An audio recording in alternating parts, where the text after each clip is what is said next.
Ang ebolusyon ng tao. Isang kwento ng pag-ibig, kapangyarihan, at pagbabago ng lahi. Sa paglipas ng panahon, nagbago ang mundo, at kasama nito, ang tao. Ngunit sa gitna ng ebolusyon, may iisang tanong na nananatili. Hanggang saan ang kaya mong baguhin, para mabuhay at magmahal? Huwag kalimutang mag-like, comment, at subscribe para sa susunod na kabanata. Pakinggan mula umpisa hanggang dulo para sa buong karanasan ng kwento. Kabanata 3341 hanggang Kabanata 3350. Kabanata 3341. Nagproklama ang Purple Copper Sword. Mas mahigit ngayon, ikaw at ako na lang ang natitira sa Soldier Weapon Sky. Sa dalawang huling soldiers na ito, ang isa ay mamamatay, at ang isa ay magiging leader ng Soldier Weapon Sky. Mas mahigit, kaya gusto kong ipuste sa iyo. Kapag ikaw ang nanalo, ikaw ang magiging leader ng Soldier Weapon Sky. Naintindihan ni Hansen ang ibig sabihin ng Purple Copper Sword. Tumango ang Purple Copper Sword at sinabi, mas mahigit dahil limitado tayo ng mga patakaran ng Soldier Weapon Sky, may koneksyon tayo sa kaluluwa ng dalawang miyembro ng soldiers. Kung mabubuhay tayo, mabubuhay tayo. Kung mamamatay, mamamatay. Kung tayo ay maglalaban, ang isa sa atin ay mamamatay. Kung hindi, hindi magkakaroon ng leader ang Soldier Weapon Sky. May paraan akong patayin ang mga miyembro ng soldiers. Kung gagamitin natin ito, wala sa atin ang mamamatay. Kailangan mo lang ipasa ang miyembro ng soldiers mo. Kahit manalo ka, hindi mo rin nais manatili kasama niya magpakailanman, di ba? Kaya kung putulin ang koneksyon ng kaluluwa niya sa iyo. Matapos sabihin iyon ng Purple Copper Sword, naisip niya sa sarili. Mas mahigit, masasakop ko ang miyembro ng soldiers. Kahit matalo ako, wala kang makukuha. Pero ako, si Azure, ay hindi matatalo. Mas mahigit, interesante. Hindi ko alam kung anong paraan ang tinutukoy mo. Naintriga si Hansen. Ayaw niyang mamatay ang batang babae, ngunit ayaw din niyang maging sandata niya magpakailanman. Baka sakaling makatutulong ang paraan ng Purple Copper Sword na tanggalin ang soul mark sa kaluluwa ng batang babae. Mas mahigit pagkatapos nating malaman kung sino ang mananalo, ipapakita ko sa iyo ang paraan, sabi ng Purple Copper Sword. Mas mahigit, sige. Tinanong ni Hansen, paano mo gustong ipuste? Nang ma-realize ng Purple Copper Sword na nahuli na ni Hansen ang kanyang pain, sinabi niya. Mas mahigit, malakas ang katawan mo. Naniniwala akong sobrang tiwala ka rin sa sarili mo. Mas mahigit, oo, ganun nga, sagot ni Hansen. Hindi siya nagpipigil. May 60% break world rate ang Jad-eska niya. Kahit ang clone sword ni Chinshu ay hindi siya mapinsala. Ipinapakita lang nito kung gaano siya kalakas. Sabi ng Purple Copper Sword. Mas mahigit kung ganun, paano kung parehong sumailalim tayo sa isang power attack? Makikita natin kung sino ang mauuna sa pagkatalo. Mas mahigit, hindi pwede ang power attack kung maglalaban lang tayo, naisip ni Hansen, at Nainas. Mas mahigit, matalino. Tumawa ang Purple Copper Sword. Ang 33 skies ay kahanga-hanga. Maraming misteryosong nilalang at walang katapusang kakaibang sandata sa Soldier Weapon Sky. Sa nakaraang mga araw, nakakita ako ng nakakatakot na weapon. Napakalakas ng kapangyarihan nito, kayang sirain ang lahat. Gamitin natin iyon bilang basehan ng pusta natin. Sa ilalim ng power attack nito, makikita natin kung sino sa atin ang mauuna sa pagkatalo. Sige, susubukan mo ba? Alam ni Hansen na medyo bastos ang Purple Copper Sword. Hindi siya gaanong naiiba sa kanya. Gagawin nila ang lahat para manalo. Ang mabilisang pagsang-ayon ng sword sa pusta ay may nakatagong plano. Mas mahigit, gusto kong makita muna kung anong weapon iyon. Hindi nagdaring pumayag si Hansen. Mabilis na sumagot ang Purple Copper Sword. Mas mahigit, sige, sumama ka sa akin. Lumipad ang Purple Copper Sword sa isang direksyon sa Soldier Weapon Sky. Nang makita ito ng batang babae, nag-isip siya. Hinawakan niya ang Black Giant. Sa susunod na sandali, lumipad ang Giant at sinundan ang Purple Copper Sword. Dinala ni Hansen ang batang babae kasabay sa paghabol sa sword. Mas mahigit, Little Black, saan ka pupunta? Dinala siya ng malaking Giant. Alam ng batang babae na hindi sisigot si Hansen, pero tinanong pa rin niya. Mabilis na lumipad ang Giant at sword, kalahating araw bago nakarating sa lugar na pagtatapunan ng Purple Copper Sword. Nakita ni Hansen na ang lupa ay nasa gilid ng isang lambak. May isang higanteng hammer, kulay gray at black, parang bakal. Napakabigat nito. Mukhang kayang durugan ang buong gusali kung ito'y tatama lang. Nakaupo ang hammer sa lambak, kaya parang maliit na butas ang lambak. Nakakatakot ang itsura. Hindi lumapit ang Purple Copper Sword sa hammer. Lumipad ito sa kalapit na spear. Tinamaan ng sword ang spear, at naputol sa gitna. Ang kalahating bahagi ng spear ay lumipad papunta sa hammer. Pang! Nasa 300 feet pa ang spear sa hammer. Biglang, isang invisible power ang giniling ito sa alikabok. Mas mahigit napakalakas ng shaking power na iyon, sabi ni Hansen, habang tinitingnan ang hammer. Mukhang mayabang ang purple copper sword. Mas mahigit, ang hammer na ito ay may nakakatakot na shaking power. Sa tingin mo ba kaya mong pasukin ito kasama ko? Mas mahigit, ang matatakot ay talo, di ba? Tanong ni Hansen. Mas mahigit, oo, sagot ng purple copper sword. Mas mahigit, kung ganon, sabay tayong papasok. Agad na pumayag si Hansen, dala ang batang babae. Mas mahigit, okay. Natuwa ang purple copper sword na pumayag siya. Ang shaking power ng hammer ay hindi makakagiba sa Jian, ngunit patuloy itong mag-a-accumulate at lalakas. Habang tumatagal, mas malakas ang shaking power. Hindi mo dapat kalimutan na dala mo rin ang miyembro ng soldiers. Lumipad ang Jian at sword papunta sa hammer. Kahit 300 feet pa ang layo, nagsimulang manginig. May tunog na buzzing, at nakita ring umiikot ang space sa paligid. Nawala ang pagkakatulad ng space dahil sa shaking power. Ginamit ni Hansen ang Ice Jade Shield upang protektahan ang sarili at ang batang babae mula sa shaking power. Hindi gumamit ng kapangyarihan ang Purple Copper Sword. Ginamit lang niya ang katawan laban sa shaking power. Patuloy ang pag-uga ng sword body, kaya naririnig ang sword buzzing sounds. Natatangi ang shaking power na iyon. Parang shockwave na paulit-ulit na lumalakas. Sa simula, hindi mahirap labanan. Ngunit habang patuloy ang shaking power, mas tumataas ang frequency at intensity nito. Mahigpit ang Jade-esque structure. Ngunit sa ganitong shaking power, nagsimulang bumuo ng mga gaps. Pinrotektahan ng Ice Jade Shield ang mga atake ng clone ni Chinchu, ngunit nagsimulang magkaroon ng mga siwang. Habang nagpapatuloy ang shaking, lalong nagiging malinaw ang mga marka. Mas mahigit napakalakas na shaking power ito, sabi ni Hansen, ngunit hindi siya nagulat. Gumamit siya ng beehive structure sa Ice Jade Shield para i-stabilize ito at mabawasan ang epekto ng shaking power. Ngunit nakita ito ng Purple Copper Sword at tumawa. Mas mahigit kung iniisip mong kaya mong hadlangan ang shaking power sa ganitong paraan, masyado kang inosente. May higit pa itong kayang gawin. Kakaumpisa pa lang. Dinala si Hansen roon dahil alam ng Purple Copper Sword na may kalamangan siya. Lumipad ang Purple Copper Sword papunta sa hammer. Kabanata 3342. Tahimik na tiningnan ni Hansen ang Purple Copper Sword. Alam niya na may lihim itong plano. Kung wala, hindi niya sana siya inanyayahan doon sa simula. Alam ni Hansen iyon, ngunit pinili niyang manatiling kalmado at magmasid. Wala siyang balak pigilan ang Purple Copper Sword. Lumapit ang Purple Copper Sword sa malaking hammer at ngumiti kay Hansen. Mas mahigit sa kapangyarihan natin, hindi ko alam kung gaano katagal ang kailangan nating hintayin bago malaman kung sino ang mananalo. Mahalaga ang oras. Hayaan mong dagdagan ko ang apoy sa laban. Mas mahigit, bahala ka. Hindi gumalaw si Hansen. Tiningnan niya ang Purple Copper Sword. Gusto niyang makita kung ano ang gagawin nito. Kung hindi gumana, hindi lang siya mananatili roon, aalis siya. Tungkol sa panalo o talo sa pastahan, wala siyang pakialam. Kahit matalo, wala siyang gagawin. Hindi nag-alala ang Purple Copper Sword. Lumiko ito at tinamaan ng hawakan ng ulo ng giant hammer. Dong! Nang tamaan ng bakal na hammer, isang tunog ng pag-uga na parang kulog ang lumabas. Lalong nakakatakot ang shaking power. Parang magulong dagat. Kayang bahagyang i-block ni Hansen ang malakas na pag-uga gamit ang Ice Jade Shield. Ngunit sa loob ng pag-uga, may kakaibang kapangyarihan na kayang yumanig sa kaluluwa. Hindi nito pinapansin ang proteksyon ng Ice Jade Shield at nakapasok. Malakas ang Super God Spirit Mode ni Hansen. Solid ang kanyang soul body. Hindi nagawa ng soul shaking ng hammer na saktan siya, ngunit hindi ganoon ang batang babae. Umubo siya ng dugo, hinawakan ang ulo, at nagsimulang umiyak. Mas mahigit, kayang atakihin ng hammer ang kaluluwa ng tao. Nabigla si Hansen sa nakitang paghihirap ng batang babae. Nakakita ang Purple Copper Sword na maayos si Hansen, na medyo ikinawalang gana. Ngunit maliit lang ang pagkadismaya. Hindi rin ito inasahan na kayang tuluyang basagin ng soul power si Hansen.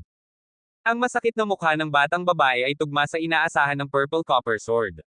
Higit sa lahat, dinala niya si Hansen doon para saktan ang maliit na babae. May koneksyon ng mga miyembro ng soldiers at holy soldiers sa kanilang kaluluwa. Kung mamatay ang miyembro, mamamatay rin ang holy soldier. Mas madali na matay ang batang babae kaysa talunin si Hansen. Kaya inimbento ng Purple Copper Sword ang ideyang ito, hayaan ang soul shaking ng hammer na tamaan ang batang babae. Kahit gaano kalakas si Hansen, ordinaryong kapangyarihan lang ang magagamit upang yumanig sa kaluluwa. Kahit inaasahan nitong hindi maaabot ni Hansen ang batang babae sa loob ng kapangyarihan, at nagawa niya, mas madali pa para sa Purple Copper Sword na patayin ang bata. Habang dumudugo ang batang babae mula sa 7 butas, mas pinalakas ng Purple Copper Sword ang hampas sa hammer. Paulit-ulit itong tinatamaan habang sinasabi, "Mas mahigit, malakas ang katawan mo. Ang napakalakas na kapangyarihan ay hindi makakasakit sa iyo, pero mukhang hindi gaanong maayos ang batang babae. Mas mahigit, salamat sa pagtatanong tungkol sa kanya, pero sigurado akong maayos lang siya." Biglang ginamit ni Hansen ang Super God Spirit Mode. Naging puti ang Gia na parang kawalan. Naglabas siya ng puting apoy kasama ang Ice Jade Shield, na hinarang ang Soul Shaking Power at itinali sa labas. Mas mahigit, ikaw ba si Hansen? Nang makita nito ang Super God Spirit Mode, agad nakilala ng Purple Copper Sword ang pagkakakilanlan niya. Nabigla si Ozure. Mas mahigit, paano kung ako nga? Hindi nagulat si Hansen. Maraming nakakaalam sa kanya. Tahimik ang Purple Copper Sword. Ang dahilan kung bakit binago ni Ozure, ang Elusive Demon Alpha, ang personalidad at pananalita, ay ayaw niyang malaman ng iba kung sino siya. Hindi niya inasahan na makakatagpo si Hansen doon. Ang kapangyarihan ni Ozure ay mahusay sa Shire Sutre's Cos Powers. Ito'y falsified Sky Sutra ng Luo family. Kayang poksay ng kapangyarihang iyon ang anumang humawak sa Cos item, pero hindi ito gumagana sa pure spirit bodies. Kapag namatay ang isang spirit, ang spirit sa katawan ay magsisimulang mag-reincarnate. Nabawas ang karma ng huling buhay sa zero. Walang cause o karma ang kaluluwa. Napakahirap tamaan ito. May spirit power ang Super God Spirit Mode ni Hansen, mas mataas pa sa karaniwang spirit. Kahit si Ozure ay hindi nais labanan ang katawan ni Hansen. Dahil dito, nahirapan si Ozure. Kayang patayin ng Shire powers ang God Spirits, ngunit wala siyang kumpiyansa laban kay Hansen. Akala ni Hansen gagawa ng hakbang ang Purple Copper Sword, ngunit tumigil ito sa pagtama sa hammer. Hindi na ito gumawa ng tunog.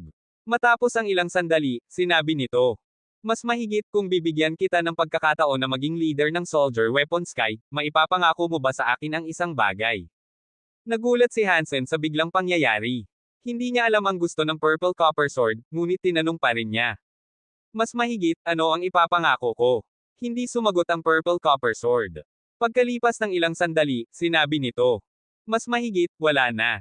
Kahit hindi ka mangako, kailangan mo pa rin itong gawin." Pagkatapos noon, hindi na inaalala ng sword kung naiintindihan ni Hansen. May spirit light ang kanyang sword. Pumunta ito sa batang babae. Lumipad ang Purple Copper Sword. Hindi naintindihan ni Hansen ang ibig sabihin nito, ngunit naunawaan niya ang nangyari, nawala na ang Purple Copper Sword. Pumasok ang spirit light sa katawan ng batang babae. Nagkaroon siya ng kakaibang pagbabago. Ang buong katawan niya ay napuno ng mga spells. Sa malaking Soldier Weapon Sky, bumulong ang walang katapusang mga sandata. Para bang tinatanggap nila ang isang leader. Kasama ang nakakatakot na hammer. Kasabay nito, nagsimulang magliwanag ang Geno Tablet. Lumitaw ang bagong linya ng salita. First Sky Leader, Soldier Holy Spirit. Nakita ni Hansen na pumunta ang buong weapon air ng langit sa batang babae. Pumaloob ito sa kanyang katawan. Naging armor ang kanyang laman. Sa mas malapitan na tingin, makikita na gawa ito sa maraming mini-weapons. Lalong lumakas ang presensya ng batang babae. Habang umuusad ang evolution ng katawan ng batang babae, nakaramdam si Hansen ng power feedback. Nagtaglay ito ng iba't ibang weapon wheel. Parang natutunan ni Hansen ang pinaka-primitibong will at skills ng lahat ng uri ng sandata. Mas mahigit, may ganitong benepisyo pala. Nagalak si Hansen. Para kay Hansen, hindi gaanong praktikal ang kaalaman. Marunong na siya gumamit ng maraming uri ng sandata. Ngunit nadagdagan lang siya ng kaunti pang kaalaman. May benepisyo, nilinis ng weapon air ang katawan ni Hansen. Hindi nito pinataas ang break world rate, ngunit pinalakas ang kanyang katawan. Sa 33 skies, isang liwanag ang sumilay sa batang babae. Natapos ang evolution niya at nasipsip sa loob ng liwanag. Si Hansen ang holy weapon. Dapat sana ay na-teleport din siya, ngunit espesyal ang relasyon niya sa batang babae. Hindi niya nagawang i-blend ang mark niya sa kaluluwa ng babae, pero nagawa niyang i-blend ang soul mark ng babae ng buo. Dahil dito, hindi naniwala ang Geno Tablet na si Hansen ang holy soldier ng batang babae. Kabanata 3343. Umakyat ang batang babae sa liwanag. Si Hansen ay nanatili sa ibaba, gulat na gulat. Kung hindi siya makasunod, maiiwan siya sa loob ng Soldier Weapon Sky. Hindi nagsalita si Hansen. Binasag niya ang espasyo at sinubukang sundan. Nahuli niya ang batang babae at pumasok sa liwanag kasama siya.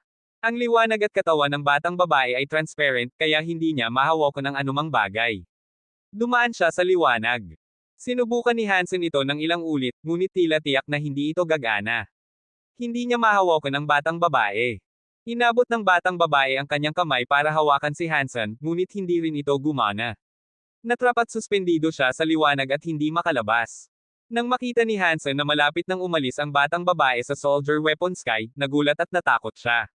Galit na galit siya, ngunit alam niyang kailangan niyang huminahon muna. Malapit nang umalis ang batang babae, kaya walang oras para magpanik. Hindi niya hahayaan na malito siya ng emosyon at masayang ang pagkakataon para ayusin ito. Humupa si Hansen. Biglang napansin niya ang kakaibang galaw sa loob ng batang babae. Ang galaw ay mula sa kaluluwa ng batang babae. Mas eksakto, ito ay kaluluwa ni Hansen. Ang soul mark ay hindi pa na-refine ng batang babae. Nasa kaluluwa niya ito at patuloy na konektado sa kaluluwa ni Hansen.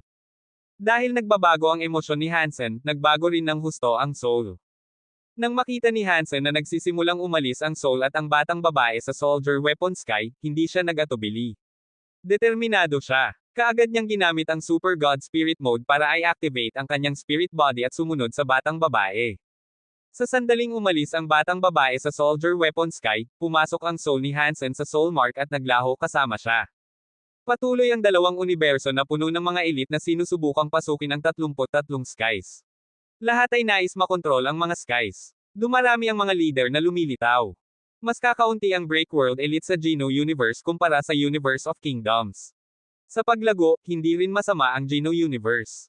Mula nang maganap ang Life Soul Chaos, bumalik ang 33 sky sa orihinal nitong estado. Dahil dito, napabuti ng husto ang Geno Universe. Maraming Break World Elites ang lumitaw. Kahit na hindi mataas ang Break World rates nila, malakas ang kanilang potensyal at mabilis silang umunlad. May mga Geno Universe Elites na may kilalang pangalan sa 33 skies. Kumpara sa elites ng Universe of Kingdoms, hindi rin sila pangkaraniwan. Nasa 33 skies ang Sky Palace Leader Yu Shangsen, Lone Bamboo, Human King, Holy Gourd Vine, Very High Leader, at iba pang elites, na nakikipaglaban sa ibang elites. Lahat sila ay nais maging Supreme Leader. Mayroon ng 16 na itinatag na leader sa 16 na skies. Maliban kay Human King, na hindi kilala sa Geno Universe, wala nang ibang nakapag-assert ng Sky para sa sarili. Nasaan si Dollar? Bakit hindi siya dumating para kunin ang isang Sky? Kung narito si Mr. Dollar, mapapasakan niya ang lahat ng 33 skies. Umaasa ang Geno Universe na may elite na magiging leader ng lahat ng skies, at marami ang nagtitiwala sa pagbabalik ni Dollar. Ngunit si Dollar ay lumubog sa dagat at wala pang senyales ng kanyang pagbabalik. Tumingin si Wang Yuhang kay Little Flower at nagreklamo, "Little Flower, ano ang ginagawa ng tatay mo? Ang tagal-tagal na niya, pero hindi pa rin nakakakuha ng Sky." Maraming elite sa Space Garden ang nagtatanong din kung bakit hindi pa nakakakuha si Hansen ng isa sa mga skies. Sa kanyang kapangyarihan, dapat ay kaya niyang kunin ang isang sky. Hindi na nakatiis si Wang Yuhang. Tumayo siya at nagdeklara, "Hindi na ako makapaghintay. Pupunta ako sa 33 skies para tingnan. Tingnan natin kung ano ang ginagawa ni San mo." Hinawakan siya ni Tang Xinliu at nagtanong, "Pupunta? Paano mo pupuntahan? Hindi mo pa napapasok ang world. Ordinaryong Break World Beasts hindi makapasok sa 33 skies, kaya bakit mo iniisip na kaya mo? Delikado ang pumunta sa 33 skies. Maraming Break World Beasts ang namatay na sinusubukang pumasok sa outskirts nito. Nabali ko na ang world," sabi ni Little Flower. "Hayaan mo na lang akong pumunta." Pinigilan siya ni Hanyan, "Little Flower, hindi ka pwede pumunta. Ano na ang nangyari sa kapatid mo? Nag-aalala na ang auntie. Kung pupunta ka at mamamatay, malulungkot ang ina mo." Mukhang nag-aalala si Little Flower. Kamakailan, maraming pag-aalala si Jianran tungkol kay Hansen. Madalas siyang nananaginip ng masama. Kung mawawala muli si Hansen, mas lalo pang mag-aalala si Jianran. "Malapit na akong makabali ng world. Hintayin ninyo ng ilang araw, at pupunta ako kapag nabali ko na. Tingnan natin kung ano ang ginagawa ni San mo sa 33 skies." Mukhang kampante si Xi Jinping, at lumabas ito sa kanyang sinasabi. "Mas mabuting hintayin nyo na lang ako," sabi ni Yi Dongmo. "Baka ako ang makabali ng world ng mas maaga kaysa sa inyo." Lahat ay gustong pumunta sa 33 skies. Patuloy ang usapan, pero wala sa kanila ang nakabali ng world. Wala silang sapat na kakayahan para pumunta sa 33 skies. Kung wala nang ibang paraan, bakit hindi na lang natin hilingin kay Mr. White na pumunta? Tanong ni Hanyan pagkatapos mag-isip. Tumigil ka sa pakikipag-usap, sigaw ni Wang Yuhang. Sabi ko, pupunta ako, pupunta ako. Sinabi ko na kung hindi mo pa nababali ang world, hindi ka makakapasok sa 33 skies, sabi ni Tang Xinliu. Tigilan mo ang pagpapanggap, little uncle. Hindi ako nagbibiro, sabi ni Wang Yuhang. Nabali ko na ang world. Tumingin sa kanya ang lahat. Madalas siyang magpanggap at hindi nag-e-ensayo o pumapatay, kaya walang sino man ang naniwala na nabali niya ang world. Little uncle, seryoso ito. Walang exit sa 33 skies, sabi ni Tang Xinliu. Hindi siya naniwala kay Wang Yuhang, kaya sinabi niya ito. Hindi lang siya ang hindi naniwala kay Wang Yuhang. Wala rin ibang naniwala. Huminga ng malalim si Wang Yuhang at sinabi, dahil wala ng ibang tao dito, at lahat ay mula sa sanctuaries, hindi ako magsisinungaling. Nabihag ako ng life soul. Paano ito posible? Masama, akala ni Tang Xinliu na nagbibiro lang si Wang Yuhang. Tumawa siya at lumapit para paladpakan si Wang Yuhang sa balikat. Ngunit hindi niya nahawakan ang balikat ni Wang Yuhang. Nasa hangin ang kanyang mga kamay. Nang ngumiti siya at magsalita, biglang naputol ang kanyang sinasabi. Nagbago ang katawan ni Wang Yuhang. May kakaibang liwanag sa kanya. Ang kanyang ulo ay may transparent crown. Ang buong katawan niya ay mukhang kakaiba. Ang kanyang mga mata ay may masamang malamig na liwanag. Ang kanyang anyo ay tila isang masamang Diyos. Hindi siya tulad ng masayang Wang Yuhang na palagi nilang kilala. Paano ito posible? Nag-alala ang lahat kay Wang Yuhang. Hindi nila alintana kung magiging Break World Beast siya, pero ang will ng Break World Beast ay obsesyon sa pagpatay ng mabilis. Natatakot silang mawalan siya ng kontrol. Umiling si Wang Yuhang. Huwag kayong mag-alala. Ayos lang ako. Hindi pa nakuha ng life soul ang aking will. Hindi pa ganap ang pagbabago ng katawan ko. Hindi pa ako ganap na Break World Beast.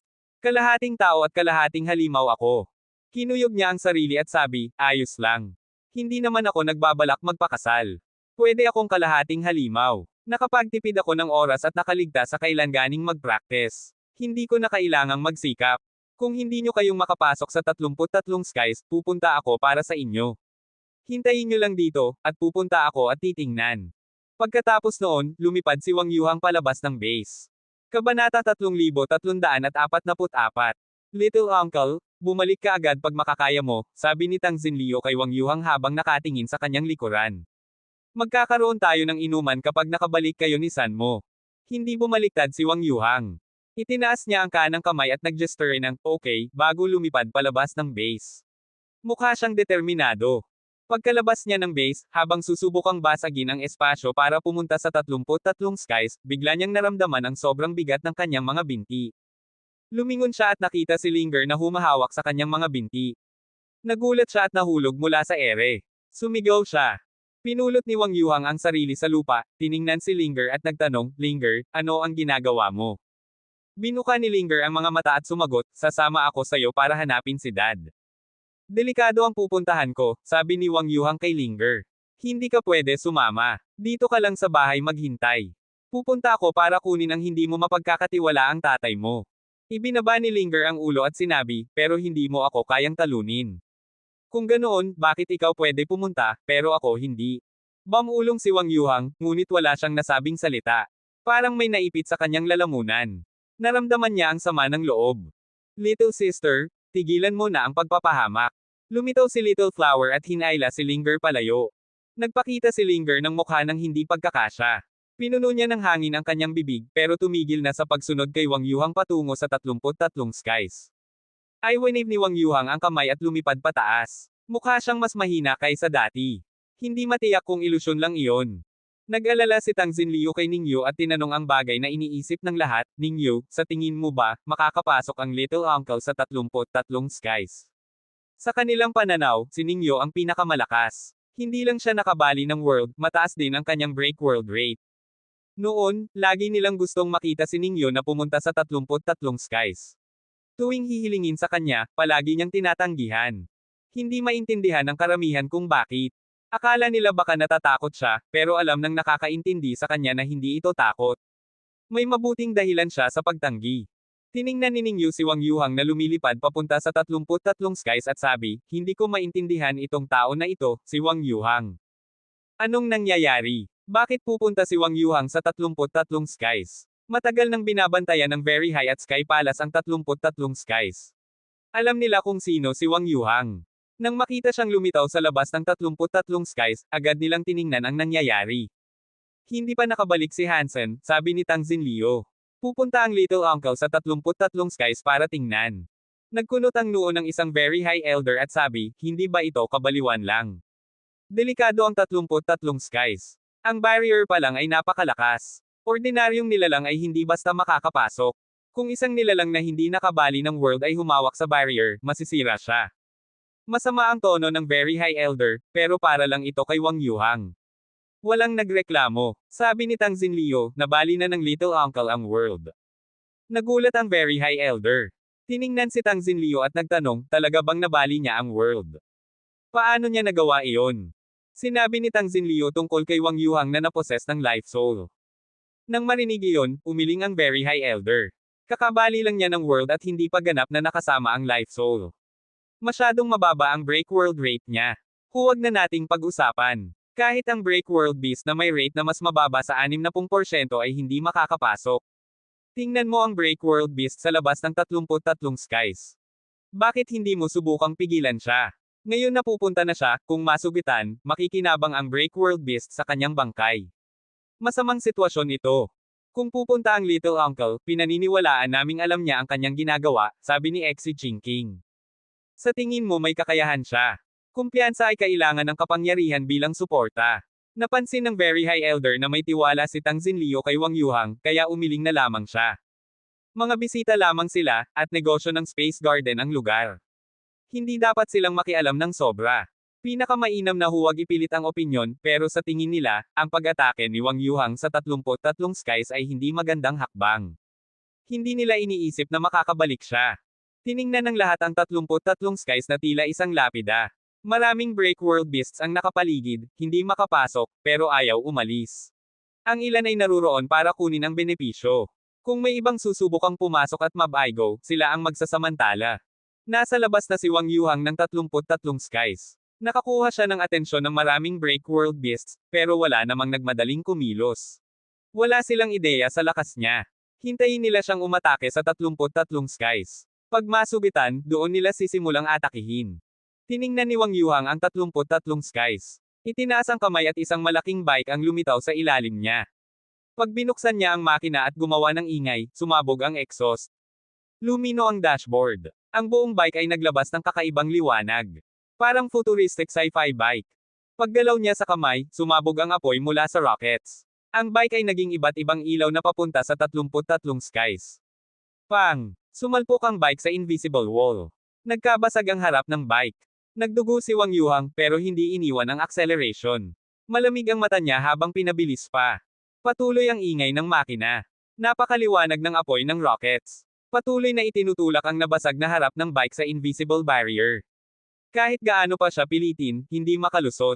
Umiiling ang Very High Elder. Masyadong mababa ang break world rate niya. Hindi makakapasok sa 33 skies. Nasugatan na siya. Kung hindi nababalik, magiging pagkain ng break world beasts.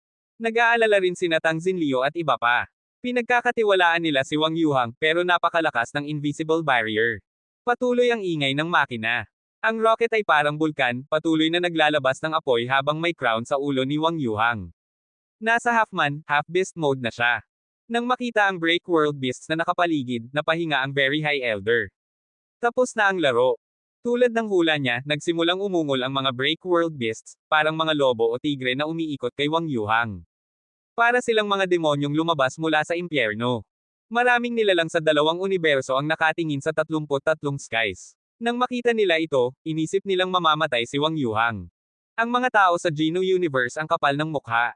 Talaga bang nang-ahas itong level na ito subukan pumasok sa 33 skies? Pinapuna siya ng mga nilalang sa Universe of Kingdoms. Sa sumunod na segundo, naganap ang hindi kapanipaniwala. Lahat ay nakita ang mga break world beasts na parang demonyo, tumalon kay Wang Yuhang. Ngunit hindi siya inatake. Para silang baliw at nagtipon ng kapangyarihan para tamaan ang invisible barrier. Parang Suicide Squad, patuloy na tinatamaan. Pang! Pang! Pang! Pang! Lumipas ang mga nakakatakot na break world beasts kay Wang Yuhang at lahat ay tumama sa lokasyon niya. Damyugo ang lahat. Para bang iniaalay nila ang buhay para tulungan siyang makapasok sa 33 skies. Biglang napuno ng dugo ang paligid. Pula ang kalangitan. Nagbuka ang bibig ng mga nanunood mula sa parehong universo. Hindi nila maisara. Kabanata 3345. Maraming break world beasts sa paligid. Kaunti lang sa kanila ang may mataas na break world rate o may espesyal na kapangyarihan. Ang ilan ay hindi lumapit sa invisible barrier, pero lahat sila ay tila nakikipaglaban sa isang bagay. Parang gusto nilang pumunta kay Wang Yuhang. Tila kakaiba ang tanawin. Karamihan sa break world beasts ay hindi iniintindi ang sarili nila, diretso silang pupunta kay Wang Yuhang. Para silang walang takot na kabalyero na nagsisilbi sa isang reyna. Lahat sila ay patungo sa invisible barrier. Kung may mahulog sa kanila, may susunod na sumusuporta. Ginagamit nila ang katawan nila para gumawa ng daan kay Wang Yuhang papasok sa 33 skies. Naiinis nito ang maraming nilalang sa parehong universo. Kakaiba ito. Ang 33 skies at ang invisible barrier nito ay hindi basta nabubuksan ng marami. Kung maraming break world beasts, dapat mas tumitibay ang barrier. Hindi numero ang dapat asahan para makapasok. Ngunit, ang mga break world beasts ay bumubuo ng daan para kay Wang Yuhang upang makapasok. Hindi nagtagal ang space tunnel. Wala nang oras si Wang Yuhang para alagaan ang malubhang sugatang break world beasts.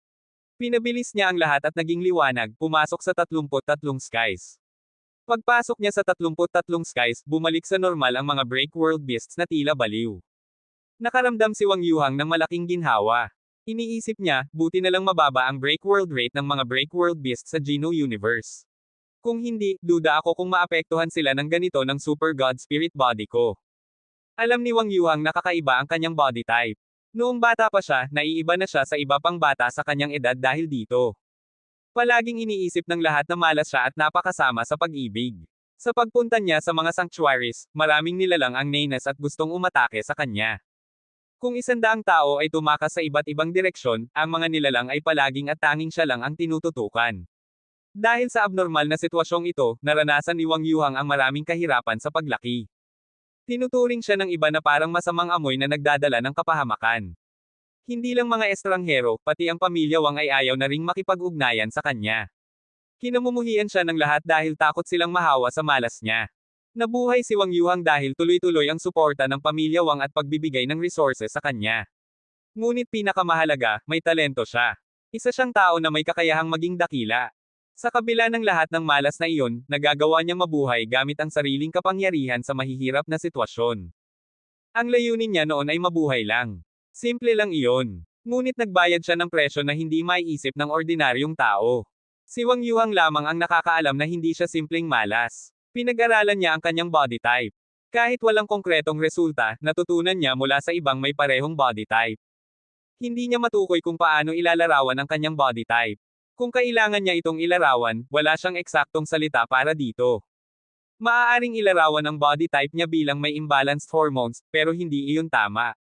Ang imbalance ay hindi galing sa kanya, kundi sa kakayahan niya makaapekto sa hormones ng ibang nilalang. May substance siya na parang hormones. Hindi niya alam ang totoong pangalan nito, kaya tinawag niya itong hormones bilang pansamantalang pangalan. Mas malakas ang epekto ng substance na ito kaysa sa normal na hormones. Kapag normal siya, naaapektuhan ng body type niya ang mga nilalang sa paligid. Nababawasan ang substance sa kanila, bumababa ang mass, kaya nagkakaroon sila ng galit sa kanya at nagiging kaaway. Kaya tinawag siyang malas at negatibong impluwensya. Habang lumalaki si Wang Yuhang, lalong tumitindi ang epekto nito. Mas marami ang kumamumuhian sa kanya. At inutok ng maraming nilalang ang atensyon para umatake sa kanya sabay-sabay.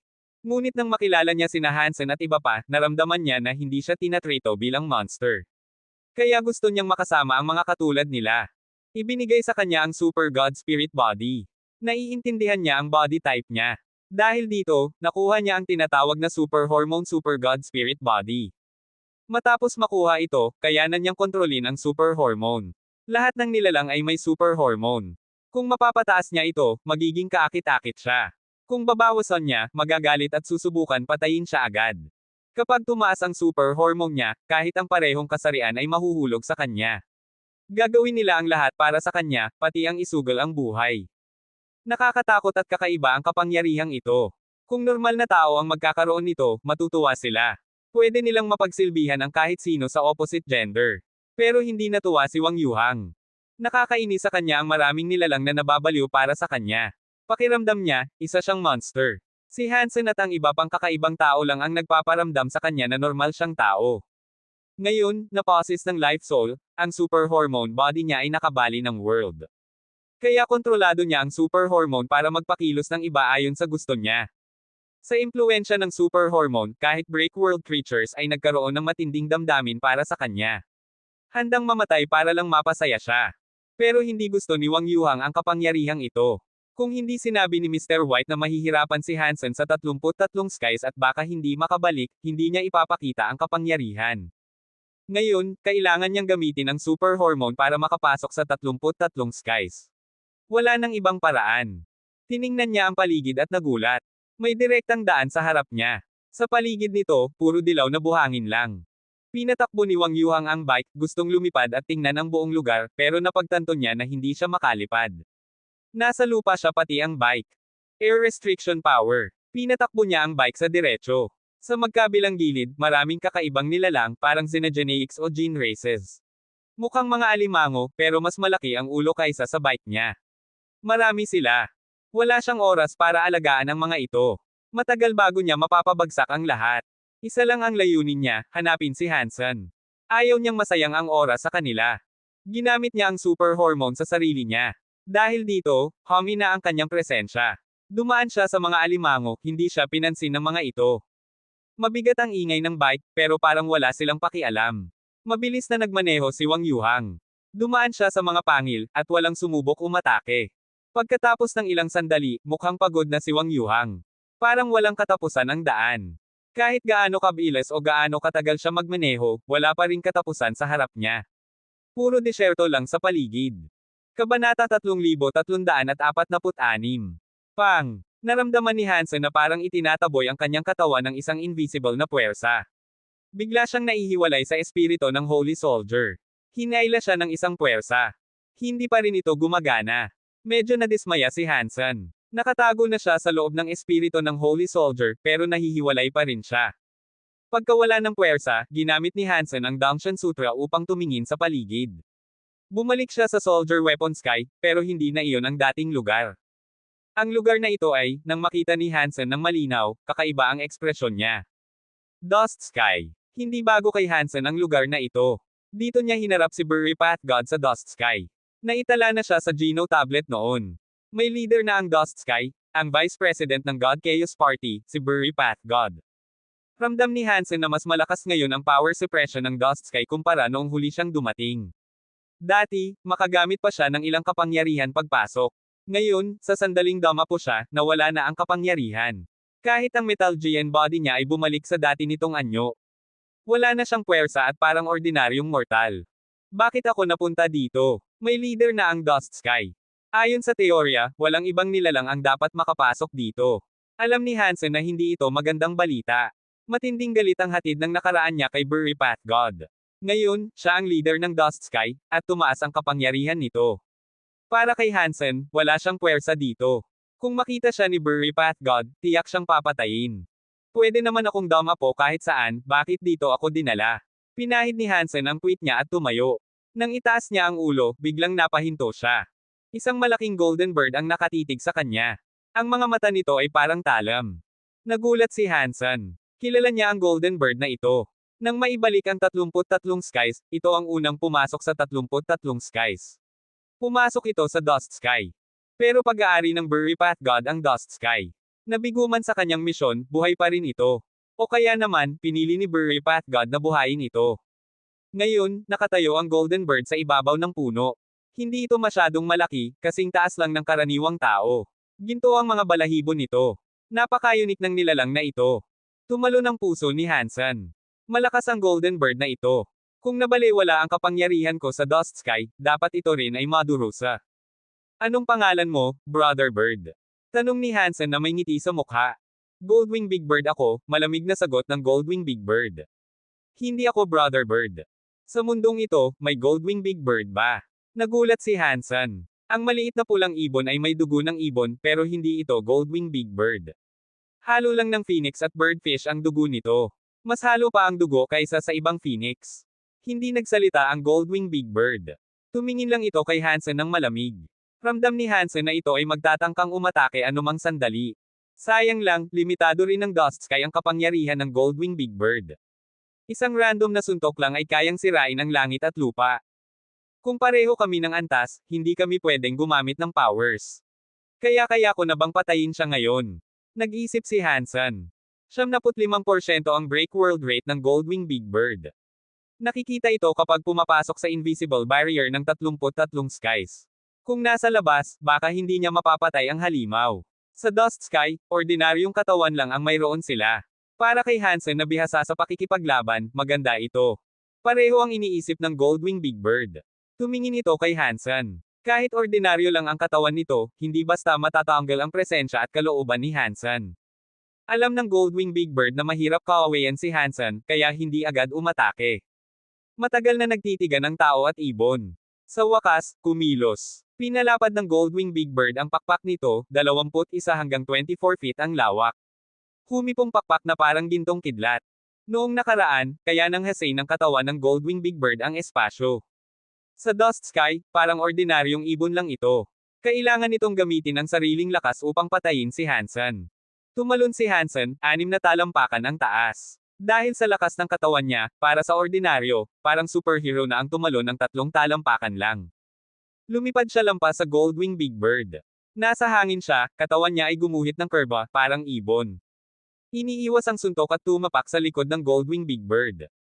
Para itong aso na nakain ng dumi, inilagay nito ang ulo sa lupa. Hindi nagdalawang isip si Hansen. Pinabagsak niya ang mga binti niya parang battle axe. Mabilis na tumugon ang Goldwing Big Bird. Pagkatapos tumama sa lupa, bumalik ang pakpak at umikot para iwasan si Hansen. Bumalik ang blade-like wings ng ibon para sa kanya, na nasa gitna pa rin ng suntok at hindi pa nakalapag. Hindi pa nakalapag si Hansen, pero marami na ang lakas sa baywang niya. Hawak niya ang pakpak ng ibon at pinaikot ito tulad ng unggoy. Ginamit ang kapangyarihan upang tumalon sa likod ng Goldwing Big Bird. Lumalaban ang tao at ibon. Kung nakita ng mga tao sa main at reverse universes, hindi sila makapaniwala.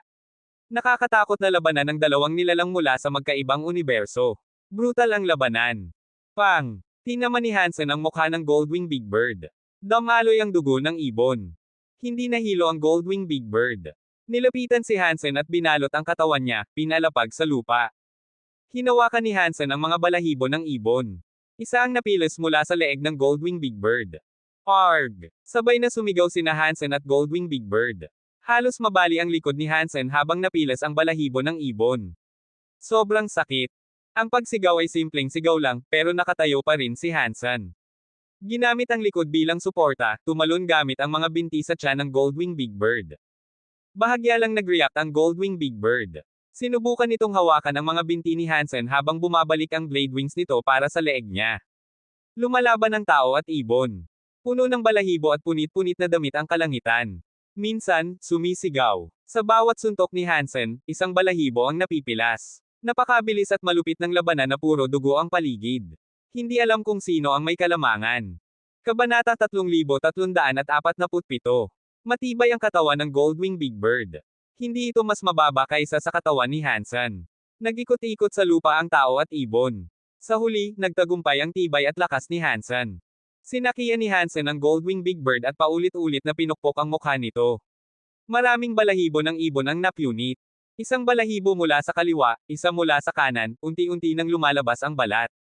Damaloy ang dugo. Sa huli, nawalan ng malay ang ibon at hindi na makalaban.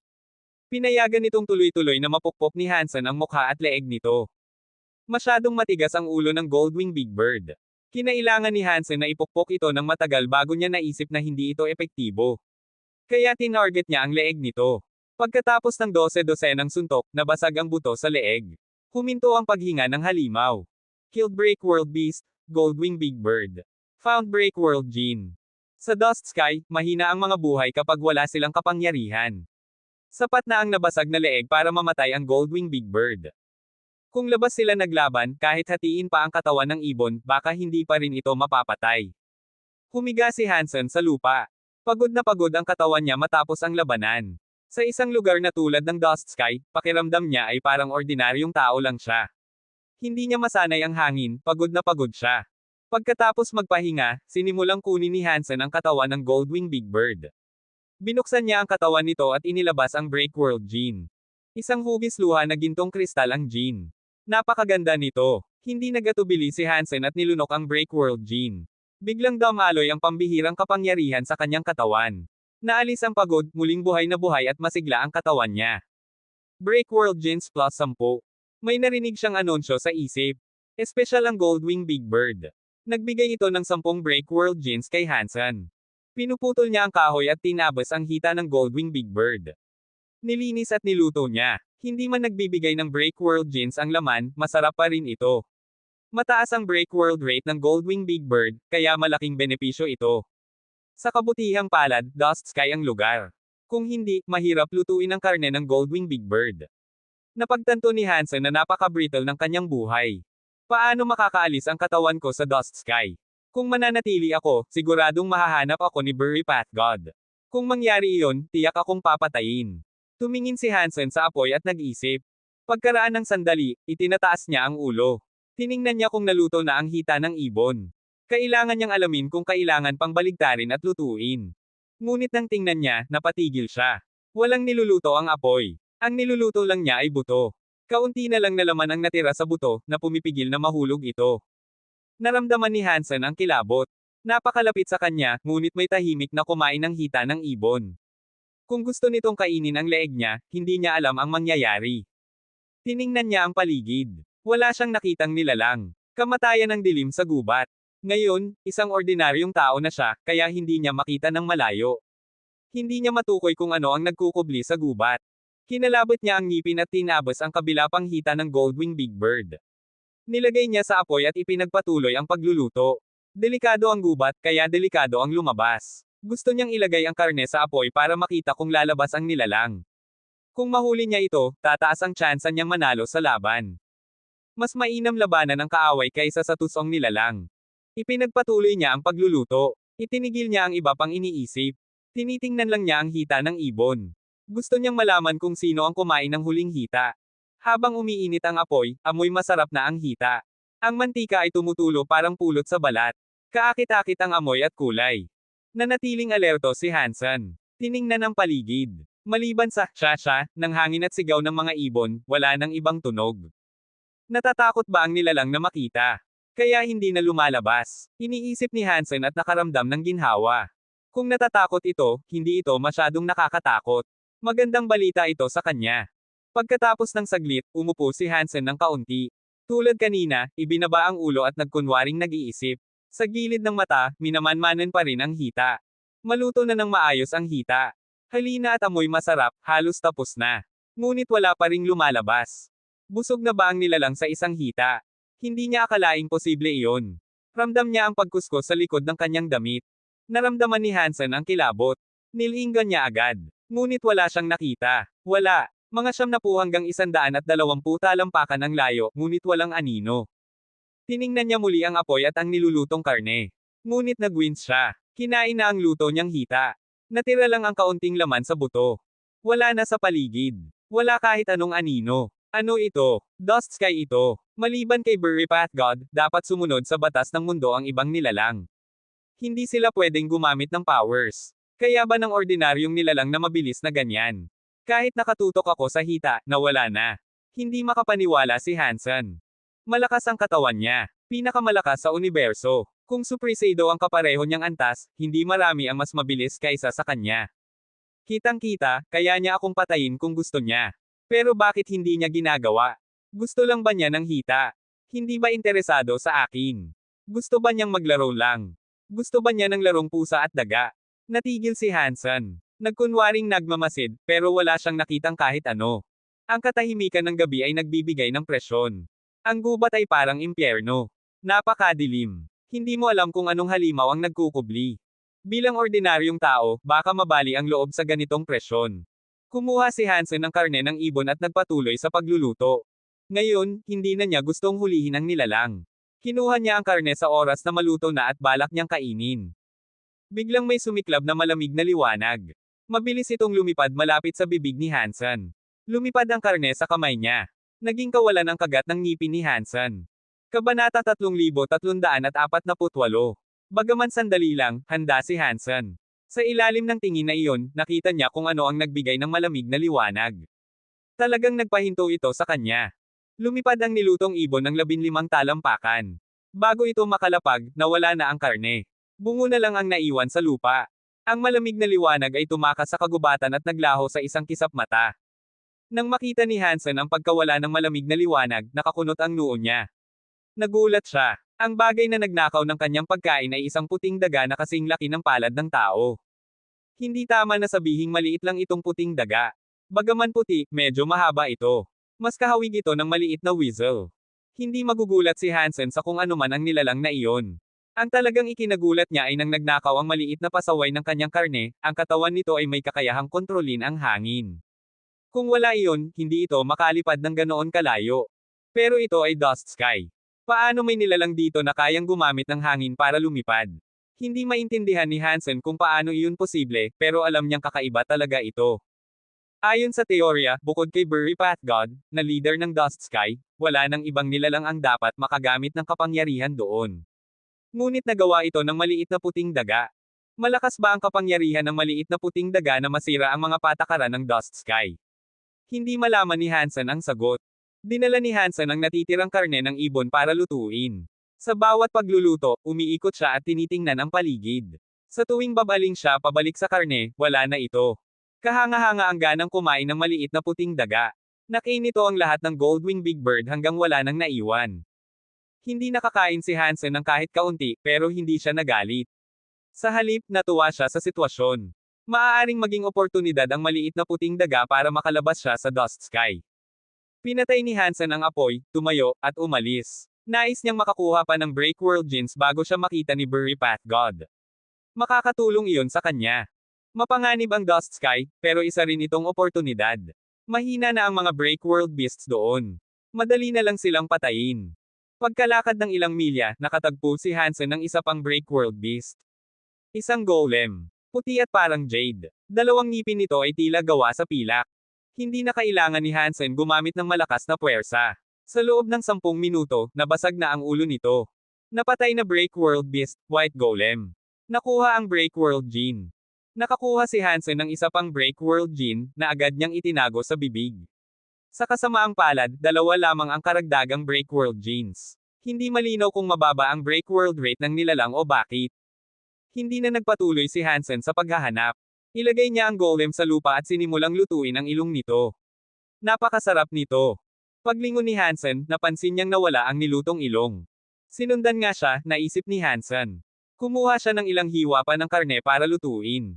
Pareho ang resulta. Sa tuwing babaling siya, wala na ang nilutong karne. Hindi niya alam paano nakakain ng ganito karaming karne ang maliit na katawan ng daga. Ang golem ay ilang tonelada ang timbang, kaya kalahati lang ang niluto ni Hansen. Pero nakain ng maliit na daga lahat ng niluto niya. Hindi siya tumigil sa pagluluto hanggang natira lang ang kaunti. Nagpa siya siyang magpatuloy. Pagkalipas ng ilang sandali, bumalik siya. Napansin niyang nandyan pa rin ang natirang karne. Hindi ito kinain. Ang weird ng daga. Hindi ito kumakain ng hilaw na karne. Kung hindi ito kumakain ng hilaw, 2 posibilidad lang. Marahil alaga ito ng iba, kaya kumakain lang ng lutong karne. Maliit na puting daga ay hindi magluluto para sa sarili. Siyempre, sanay rin ang daga sa hilaw, pero baka pinili ni Hansen ang paboritong pagkain nito, kaya hindi na ito kumakain ng hilaw. Naisip ni Hansen, kung unang posibilidad, tama iyon. Sa Dust Sky, ang tanging pwedeng magkaroon ng ganitong alaga ay si Burry Pathgod. Hindi siya tumigil ng matagal. Tumayo si Hansen at nagpatuloy sa paghahanap ng Breakworld Beasts. Kapag nakakita, pinatay, niluto ang makakaya, kinakain ng maliit na puting daga lahat. Paglipas ng ilang sandali, hindi na natakot ang maliit na puting daga. Ipinakita nito ang sarili mula sa distansyang malapit kay Hansen. Sa tuwing may niluluto si Hansen, nakatingin ito mula sa malayo. Kapag luto na, bago pa man bumaling si Hansen, nilalapitan ito at kinakain ang karne. Parang bagyo. Napakabilis, halos hindi ka panipaniwala. Kahit gaano karami ang kinakain nito, hindi sumisikip ang tiyan. Parang walang katapusan. Pagkatapos kumain, lumipad ang maliit na puting daga sa malayo. Tumingin kay Hansen mula sa distansya, hindi lumalapit. White-eyed wolf? Hindi? White-eyed rat? Medyo inis si Hansen. Nais niyang gamitin ang kapangyarihan ng maliit na puting daga, pero nakainan nito ang 7 o 8 Breakworld Beasts. Kahit ganoon, hindi pa rin siya pinagkakatiwalaan ng daga. Dahan-dahan lang. Wala nang magawa si Hansen, kaya patuloy siyang naghanap ng Breakworld Beasts. Sinubukan niyang makipag-ugnayan sa maliit na puting daga, umaasang bababa ang guard nito. Bagaman hindi pa lubos ang tiwala ng maliit na puting daga, maraming Breakworld Genes ang nakuha ni Hansen. Mayroon na siyang 43 Breakworld Genes. Kung sapat ang mga Breakworld Beasts, baka sa loob ng 10 araw o kalahating buwan, mamax ang Breakworld Gene tally niya. Hindi madaling makita ang Breakworld Beasts. Umikot si Hansen ng kalahating araw, pero hindi pa rin nakakita ng Breakworld Beast. Maraming ordinaryong nilalang ang nakita niya, pero hindi siya interesado. Patuloy lang siya sa paglalakad. Nang makarating siya sa isang maliit na ilog, uminom si Hansen ng kaunting tubig. Hindi nagtagal, narinig niya ang mga yabag. Itinaas niya ang ulo at nakita ang isang pamilyar na mukha. Ito ka na. Pareho silang nagsalita. Alerto sila at handang lumaban. Sa pampang ng ilog, may lalaking dumadaan. Nakasuot ng itim na damit. Mukha siyang gentle at ordinaryo, pero alam ni Hansen na may nakatagong nakakatakot na puso sa kanyang normalidad. Tiningnan ni Hansen ang lalaki at tanong, Ancient Devil, bakit ka nandito? Bakit ka nandito? Ngumiti ang Ancient Devil kay Hansen. Hindi siya umatras gaya noong nakaraan. Maraming ideya ang dumaan sa utak ni Hansen. Bigla bang napunta si Ancient Devil sa Dust Sky? Maaari ba iyon? Pagkatapos lang niyang makabasag ng mundo, tila hindi niya magagamit ang kapangyarihan mula sa 33 skies, pero malawak ang 33 skies. Bakit naging leader ng Dust Sky si Burry Path God habang nandito rin si Ancient Devil? Hansen, heto ang Tagalog translation ng chapter 3349 na pinalitan ang lahat ng Hansenador at Senador ng Hansen. Gitling-gitling-gitling. Kabanata 3349 lugar ng nilalang ni Burry. Naisipin ni Hansen, kaya pala, 2 sa 3 Vice President ng God Chaos Party ay nandito na. Kung narito rin si Big Sky Demon, tiyak na mas magiging kawili-wili ang mga pangyayari. Tahimik si Ancient Devil. Walang anumang nasasabing emosyon sa kanyang mukha. Sa totoo lang, aksidente ko lang na nadiskubre ang lugar na ito, sagot ni Hansen nang hindi gaanong nagpapakita ng damdamin. Ikaw, paano naman? Sa harap ng isang intelihenteng elite tulad ni Ancient Devil, hindi planado ni Hansen na magsinungaling, kahit hindi niya alam paano magsinungaling. Bukod dito, kung magsasabi siya ng tapat na salita, mas hihinalaan ni Ancient Devil. Kung nandito si Ancient Devil para sa isang layunin, at nandito rin si Hansen, malamang hindi maniniwala si Ancient Devil na aksidente lamang siya. Siguradong maghahinala siya. Aksidente rin akong nandito. Walang emosyon ang mukha ni Ancient Devil nang sabihin niya iyon. Walang nakitang kakaiba si Hansen sa mukha ni Ancient Devil. Alam niya na mahirap makakuha ng impormasyon rito, kaya nagtanong siya, noong nakaraan tungkol sa Geno Tablet, hindi mo ba sa tingin kailangan mo akong bigyan ng paliwanag? Tumawa si Ancient Devil. Anong paliwanag? Hindi kita nilinlang sa kahit anong bagay. Lahat ng sinabi ko ay totoo. Kaya, ano pa ang gusto mong ipaliwanag ko? Mukhang iniisip mo na nandito ka sa Dust Sky. Limitado ang kapangyarihan ko, kaya wala akong magagawa sa'yo, sabi ni Hansen habang tinitingnan si Ancient Devil. Hindi nagtatago si Ancient Devil.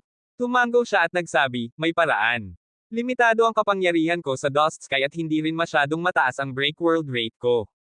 Pero dito sa Dust Sky, hindi mo ako basta matatalo. Talaga, hindi naniwala si Hansen. Tiningnan niya si Ancient Devil. Iwinagayway ni Ancient Devil ang mga kamay. Huwag mong isipin pa na lalaban ka sa akin. Ngayon, pareho tayong nasa Dust Sky. Kung makita tayo ni Burry Path God, parehong mamamatay tayo. Pagkatapos ng lahat, kaaway ng kaaway ko ay kaibigan ko. Bakit natin kailangan magpatayan? Nakasalalay sa kung handa kang maging kaibigan ko, sagot ni Hansen. Lumapit siya kay Ancient Devil. Hindi kasing lakas ng dati ang katawan niya, pero nandoon pa rin ang kanyang isip at kalooban.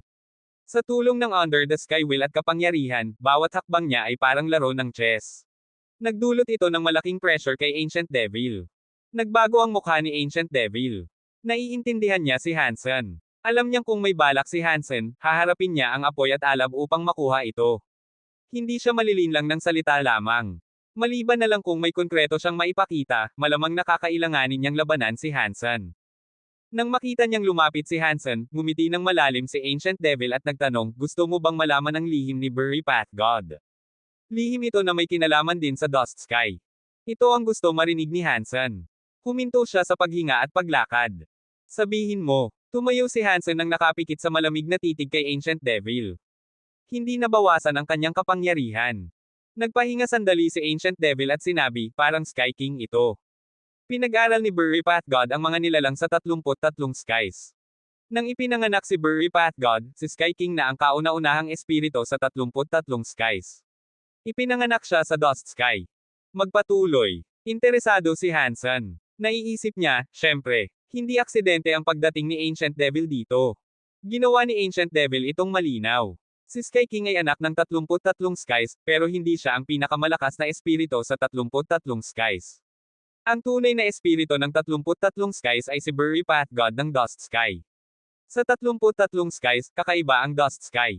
Anong klaseng sitwasyon ito? Tanong ni Hansen. Ayon sa plano ni Mr. Leader sa 33 skies, ang Dust Sky ay isang libingan para sa 33 skies, sagot ni Ancient Devil. Para dito inililibing ang mga espiritu na hindi ma-reincarnate. Anong ibig sabihin noon? Tanong ni Hansen. Hindi ba lahat ng espiritu ay pwedeng ma-reincarnate pagkatapos mamatay? Opo, ayon sa teorya, sagot ni Ancient Devil. May mga espiritu na napakalakas na kapag namatay ang katawan nila, hindi ganap na namamatay ang kaluluwa nila. May naiwan na marka ng kanilang pakikibaka.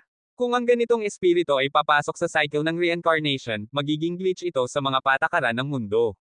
Para sa isang leader, hindi mahalaga kung Gino Holman o God Chaos Party, ayaw ng sinuman na mangyari iyon. Kaya, kailangan natin ng lugar para ayusin ang mga kakaibang espiritu. Kaya nandito ang Dust Sky. At pagkatapos, pinayagan ni Hansen si Ancient Devil na magpatuloy. Medyo seryoso na si Ancient Devil.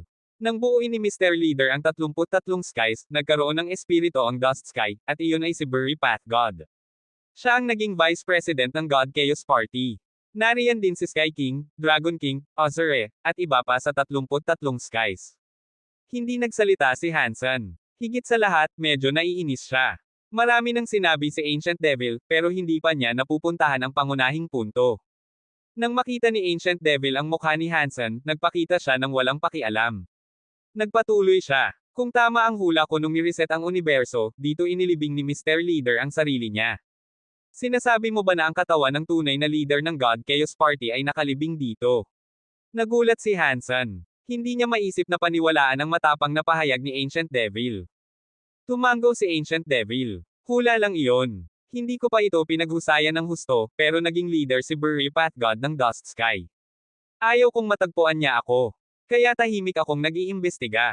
Huwag mo sanang sabihin na wala kang konkretong lead. Pagkatapos magsumikap makarating dito, hindi naniwala si Hansen na uuwi si Ancient Devil na walang alam. Kung nakakatawa, may ilang lead ako. May lugar na hindi kalayuan na tila lugar na hinahanap ko, pero hindi ko pa nakumpirma. Tahimik na wika ni Ancient Devil.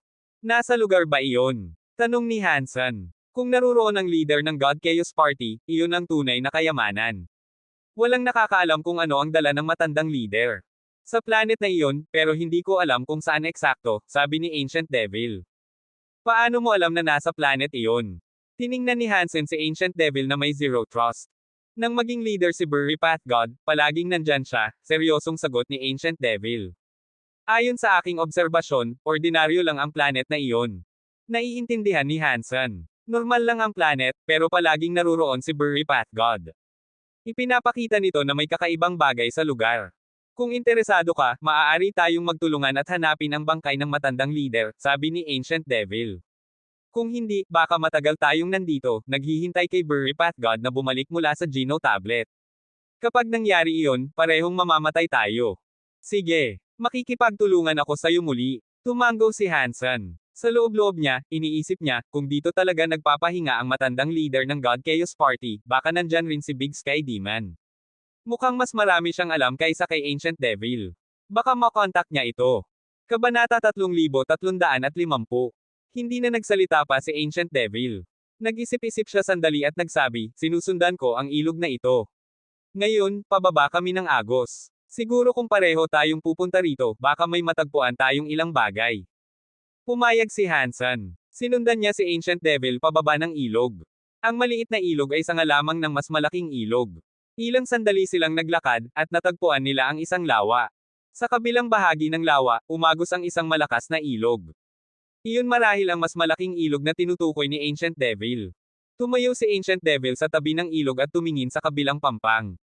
Pagkaraan ng ilang sandali, sinabi niya, medyo kakaiba ang ilog na ito. Marahil mayroong isang bagay sa ilalim nito. Dapat tayong lumubog ng mas malalim sa lawa. Tiningnan ni Hansen ang lawa. Hindi siya masyadong eksperto sa land pulses at ganoong mga bagay, pero matalim ang kanyang sense perception. Ramdam niya na espesyal ang lawa sa isang paraan. Parang may espiritu o aura na bumababa mula rito.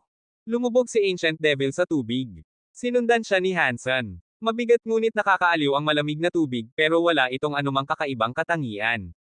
Berde ang ibabaw ng lawa. Karaniwan, ang mga berdeng lawa ay mababaw. Kapag mas madilim ang lawa, mas malalim ang tubig. Ang berdeng lawa na ito ay tila walang katapusan. Lumubog sila ng 900 hanggang 1,200 talampakan, at wala pa ring katapusan sa kanilang paglubog. Kung nasa labas sila ng Dust Sky, kaya nilang lumubog ng 1,500 talampakan o higit pa. Pero sa Dust Sky, ang paglubog ng 120,000 o 150,000 talampakan ay ubos ng ubos ang kanilang lakas. Gumawa ng senadoryo si Ancient Devil kay Hansen. Parang may natagpuan siya. Tumango si Hansen at sinundan siya sa paglubog. Mas lumubog sila ng mas malalim. Hindi nagtagal, nasa ilalim sila ng lawa kung saan may malaking siwang, parang bangin sa ilalim nito. Paglapag sa bangin, tumingin si Hansen pababa. Ang tubig ay itim na itim, parang pintuan patungong impyerno. Hindi nila matansya kung gaano sila lalalim. Mas tumingin si Hansen. Sa kadiliman, may isang mata na nakatingin sa kanila. Mukhang nakasimangot ito kay Ancient Devil. Ramdam ni Ancient Devil ang nangyayari. Tumingin siya kay Hansen. Hindi sila makapag-usap sa ilalim ng tubig pero magkaugnay ang isip nila. Alam nila kung ano ang sasabihin ng isa't isa. Tumango sila. Mas lalim nilang sinundan ang tubig sa ilalim ng bangin. Pinakamapanganib na lugar ang kinatatayuan nila habang nakatingin sa harap. Pareho silang ordinaryong tao. Mababa ang kanilang sense perception. Sa itim na tubig, hindi nila makita ang ilalim ng lawa. Kahit na may bagay na nakaharap sa kanila, hindi nila ito makikita. Nakasalalay lamang sila sa kanilang pakiramdam. Nandoon pa rin ang sense ability ni Hansen. Ramdam niya na may isang mata na nakatingin sa kanila sa dilim, parang mata ng nakamamatay na ahas. Nang gumalaw ang tubig, naramdaman ni Hansen na lumalapit si Ancient Devil sa kanya. Pero hindi niya matansya ang eksaktong lokasyon nito. Ang nagagawa niya ay patuloy na lumubog. Biglang ramdam ni Hansen na may masamang mangyayari. Tumigil siya sa pag-aalinlangan at lumiko parang isda. Huli na siya. Parang nasa sapian ng ahas ang kanyang binti. Agad siyang lumubog pa ng mas malalim. Kumalat ang tubig. May puting bula ng tubig sa likuran niya dahil sa bilis ng paglubog. Ang tubig ay umiikot na parang whirlpool. Inabot ni Hansen ang nilalang na hamatak sa kanyang binti. Malamig ito at kasing laki ng braso, may kaliskis tulad ng isda o ahas. Hindi malinaw kung anong uri ito. Dumaikit siya ng 2 beses. Mahigpit ang pagkakahawak. Gamit ang kanyang kamay parang kutsilyo, sinuntok niya ang balat pero walang nangyari. Biglang lumitaw ang isang halo sa harap niya. Nakita niya na isang strap ang nakatali sa kanyang binti. Parang ahas at isda ang hitsura nito. Itim ito, at hindi makita ang ulo. Hindi kalayuan si Ancient Devil. Tulad ni Hansen, hinahatak din siya ng nilalang. Habang mabilis silang lumulubog, 2 malalaking haligi ang lumitaw sa likuran nila. Nagmumula sa ilalim ng kanilang mga paa ang liwanag. Tila tinutulak sila ng halimaw patungo sa liwanag. Mabilis silang lumubog. Lalo pang lumiwanag ang liwanag. Ngayon alam ni Hansen kung saan galing ang liwanag. Isang copper tablet. Maraming seaweed sa paligid nito, ngunit nang tingnan niya ng maigi, napansin niyang hindi seaweed ang nakikita niya. Ang kakaibang bagay ay pumapalibot sa kanila ni Ancient Devil. Lumabas ang liwanag mula sa copper tablet. Hindi alam kung gaano nakatagal ito naruroon. Medyo kinain ng tubig ng lawa, pero hindi ito sira. Sa berde nitong liwanag, nakita ni Hansen na may 2 salita sa copper tablet, Destiny Tablet. Tiningnan niya ito. Dumating ang mga halimaw na parang seaweed ng sabay-sabay. Hindi makalaban si Ancient Devil at Hansen. Nakakulong sila. Nakatali ang kanilang mga paa, kamay, balakang, leeg, at iba pang bahagi. Para silang mommy, hinahatak patungo sa Destiny Tablet. Pang! Bumangga sina Ancient Devil at Hansen sa bronze tablet. Dumyugo ang kanilang ilong, at napaikot ang mukha nila sa pagkakasuntok. Nanginig ang kanilang mga pisngi. Hindi naglaon, napansin nilang wala ng tubig sa tabi ng bronze tablet. Gusto nang tumakas ni Hansen, pero narinig niya si Ancient Devil na mahina ang boses, huwag kang gumalaw. Ito ang Evil God's Beard. Kapag gumalaw ka, mas mabilis kang mamamatay. Nanatiling nakatayo si Ancient Devil. Hinayaan ang kakaibang bagay na balutin siya. Alam ni Hansen na hindi lang panloloko ito, kaya tumigil din siya sa paggalaw. Hindi sila pinakawalan ng Evil God's Beard kahit na huminto sila sa paggalaw. Lalong humigpit ang pagkakakadena. Ramdam ni Hansen na parang mababasag ang kanyang mga buto sa higpit. Mas maayos ang sitwasyon ni Ancient Devil. Mahinang bulong ni Hansen, hindi maganda ito. May paraan ba para makalabas tayo? Narito ang Destiny Tablet at Evil God's Beard. Ibig sabihin, narito rin ang katawan ni Mr. Leader. Nakarating tayo sa tamang lugar. Maliwanag ang mata ni Ancient Devil. Bakit hindi mo sinasagot ang tanong ko? Tanong ni Hansen na may halong panghihina. Tinutukoy ko kung may paraan ba kayong patayin ito. Kahit naruroon ang katawan ng leader, wala itong silbi kung mamamatay tayo. Hinahatak si Ancient Devil. Hirap siyang huminga, pero nanatiling kalmado. Alam mo ba kung paano magpanggap na patay? Magpanggap na patay. Hindi alam ni Hansen ang ibig sabihin ni Ancient Devil. Kung magpapanggap kang patay, mabubuhay ka. Kung hindi, kamatayan ang tanging paraan. Pumikit si Ancient Devil at ipinatong ang ulo parang patay na. Wala nang naramdaman na presensya mula sa kanya.